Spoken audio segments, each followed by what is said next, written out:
দিনে অন্তত 10টি বাড়িতে চুরির ঘটনা ঘটেছে। বিশেষ করে প্রবাসী ও সচ্ছল পরিবারগুলোকে লক্ষ্য করে সক্রিয় হয়ে উঠেছে একটি সংঘবদ্ধ চক্র। রাতের অন্ধকার নামলেই এলাকায় ছড়িয়ে পড়ছে আতঙ্ক।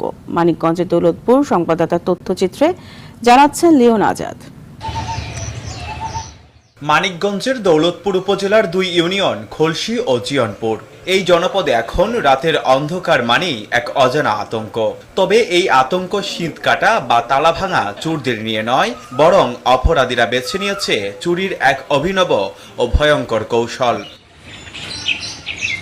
অভিযোগ উঠেছে দিনের বেলায় ছদ্মবেশে বাড়ির টিউবওয়েলে মিশিয়ে দেওয়া হচ্ছে কড়া মাত্রার ঘুমের ঔষধ। সেই পানি ব্যবহারের পর পরিবারের সবাই যখন গভীর ঘুমে আচ্ছন্ন হয়ে পড়ছে, তখনই সর্বস্ব লুটে নিচ্ছে চোর চক্র।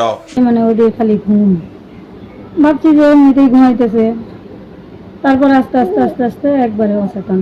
একটা ঘরের তালা ভেঙে পুরা আসবাবপত্র তছনছ করে স্বর্ণালংকার, টাকা পয়সা, কাপড় চোপড় যা ছিল সব নিয়ে গেছে। 5টা বাজে যাওয়ার পরে আপনার সকালে ফোন দিচ্ছে এই ঘটনা। তো এখন আমার মেয়ের 2 জোড়া কানে দুল ছিল, আর আমার ছেলের 1 জোড়া বয়লা ছিল, আর 1 জোড়া নুপুর ছিল। তবে পুলিশের নজরদারি বাড়ানো হয়েছে এবং দ্রুতই জড়িতদের আইনের আওতায় আনা হবে বলে জানান এ পুলিশ কর্মকর্তা। আমরা পদক্ষেপ নিয়েছি, আমরা টহলটা আরো জোরদার করতেছি। আমাদের এখানেও তো সমস্যা হচ্ছে যোগাযোগ ব্যবস্থা বেহাল অবস্থা। আমাদের 4 চাক্কার গাড়িগুলো সেখানে যাইতে পারে না, একমাত্র যানবাহন হচ্ছে মোটরসাইকেল। সন্ধ্যার পর থেকে আমরা জোরদার করতেছি টহলটা, আর রাত্রেও টহল থাকে।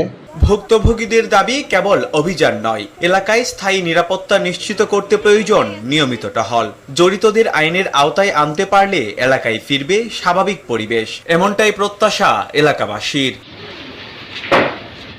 Leone Azad, RTV।